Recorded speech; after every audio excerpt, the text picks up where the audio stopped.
Hi, എല്ലാവർക്കും പുതിയ വീഡിയോയിലേക്ക് സ്വാഗതം. എല്ലാവർക്കും നല്ലൊരു ദിനം ആശംസിക്കുന്നു. ഇന്നത്തെ റെസിപ്പി കൂന്തൽ അല്ലെങ്കിൽ കണവ റോസ്റ്റാണ് കേട്ടോ. ഇവിടെയൊക്കെ കൂന്തൽ എന്ന് പറയുക, കൂന്തൽ റോസ്റ്റാണ് കേട്ടോ. അപ്പോൾ നമുക്ക് വീഡിയോയിലേക്ക് പോകാം.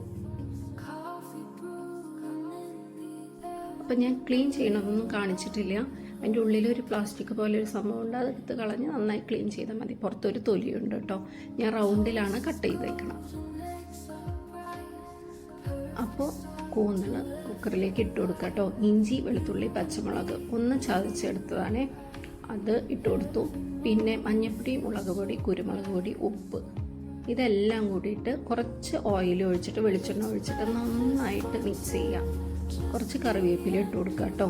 നന്നായി മിക്സ് ചെയ്തതിന് ശേഷം കുറച്ച് വെള്ളം, ഒരു അര ഗ്ലാസ് വെള്ളം കേട്ടോ.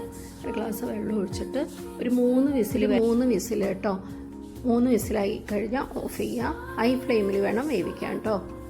പിന്നെ പാൻ ചൂടാക്കി അതിലേക്ക് വെളിച്ചെണ്ണ ഒഴിച്ചു. ഇഞ്ചി, പച്ചമുളക്, വെളുത്തുള്ളി, ഇത് 3 ഇട്ടിട്ട് നന്നായി വഴറ്റി കൊടുക്കുക കേട്ടോ. ഒന്ന് ചൂടായി വരുമ്പോൾ അതിലേക്ക് സവോളയും ചെറിയുള്ളിയും കറിവേപ്പിലയും ഇട്ടിട്ട് നന്നായിട്ട് വഴറ്റി കൊടുക്കുക. നല്ല ബ്രൗൺ നിറമാവണ വരെ വഴറ്റി കൊടുക്കുക. അതിലേക്ക് പിന്നെ കുറച്ച് നാളികേരക്കൊത്ത്, ഒരു ടേസ്റ്റിന് വേണ്ടിയിട്ടാണ് നാളികേരക്കൊത്ത് ഇട്ട് കൊടുക്കുക. നമുക്ക് കൂടുതൽ വേണമെങ്കിൽ കൂടുതൽ ഇട്ട് കൊടുക്കുക. ഞാൻ കുറച്ച് ഇട്ട് കൊടുത്തിട്ടുള്ളൂ. എന്നിട്ട് അത് 3 കൂടിയിട്ട് നന്നായിട്ട് വഴറ്റി കൊടുക്കുക കേട്ടോ.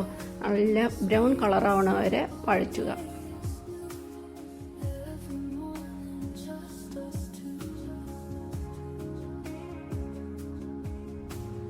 ഉള്ളിയൊക്കെ നന്നായി വാടിയിട്ടുണ്ട് കേട്ടോ. അപ്പോൾ നമുക്ക് അതിലേക്ക് പൊടികൾ ചേർക്കാം. മല്ലിപ്പൊടി ഒരു 1.5 ടീസ്പൂൺ കേട്ടോ. പിന്നെ മുളക് പൊടി ആവശ്യത്തിന് ഒരു 3/4 ടീസ്പൂൺ അല്ലെങ്കിൽ 1 ടീസ്പൂൺ ഇട്ട് കൊടുക്കുക. ഞാൻ 1 ടീസ്പൂൺ ഇട്ട് കൊടുത്തിട്ടുണ്ട്. പിന്നെ ഗരം മസാല, ഞാനിവിടെ വീട്ടിൽ പൊടിച്ചതാണ് ഗരം മസാല. പിന്നെ മഞ്ഞൾപ്പൊടി, ഇത് 4 ഇട്ട് കൊടുത്തിട്ട് നന്നായിട്ട് ഇളക്കി കൊടുക്കുക. കുറച്ച് ഉപ്പും ഇട്ട് കൊടുക്കണം കേട്ടോ. ഉപ്പ് നോക്കിയിട്ട് മാത്രം ഇട്ട് കൊടുക്കുക കേട്ടോ. നന്നായി വഴറ്റി കൊടുക്കണം കേട്ടോ. ഞാൻ തുറന്നു നോക്കിയപ്പോൾ നല്ല സെറ്റായിട്ടുണ്ട്. കറക്റ്റ് വേവാണ് കേട്ടോ. ഞാൻ പറഞ്ഞില്ലേ 3 വിസിൽ ഹൈ ഫ്ലെയിം. പിന്നെ അതിലേക്ക് തക്കാളി ഇട്ട് കൊടുത്തു. 2-3 തക്കാളി ഇട്ട് കൊടുക്കുക. നല്ല പഴുത്ത തക്കാളി കേട്ടോ. എന്നിട്ട് നന്നായി വഴറ്റി കൊടുക്കുക.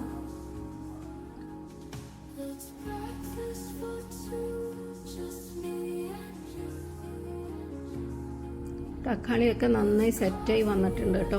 അപ്പോൾ നമ്മൾ ആ വേവിച്ച് വെച്ച കൂന്തൽ ഒഴിച്ചു കൊടുക്കുക. എന്നിട്ട് നന്നായി ഇളക്കി യോജിപ്പിച്ച് സിമ്മിലിട്ടിട്ട് വേവിച്ചെടുക്കുക കേട്ടോ. ഇതായിപ്പോൾ വെള്ളമൊക്കെ മാറ്റി സെറ്റായിട്ട് വന്നിട്ടുണ്ട്. അപ്പോൾ ഒന്ന് അടച്ച് വെച്ച് വേവിക്കുക. ഇടയ്ക്കിടയ്ക്ക് ഒന്ന് ഇളക്കി കൊടുക്കണം കേട്ടോ, അല്ലെങ്കിൽ അടി പിടിക്കും. ഇപ്പോൾ കറക്റ്റായിട്ട് വന്നിട്ടുണ്ട്. വെള്ളമൊക്കെ മാറ്റി റോസ്റ്റ് ആയിട്ടുണ്ട് കേട്ടോ. അപ്പോൾ കൂന്തൽ റോസ്റ്റ് റെഡി ആയിട്ടുണ്ട്. കുറച്ച് കറിവേപ്പില ഇട്ട് കൊടുക്കുക കേട്ടോ. അപ്പോൾ എല്ലാവരും ഈ റെസിപ്പി ട്രൈ ചെയ്യണം, കമൻ്റ് അറിയിക്കണം. വീഡിയോ ഇഷ്ടമായാൽ ലൈക്ക് ചെയ്യുക, സബ്സ്ക്രൈബ് ചെയ്യുക. Thank you.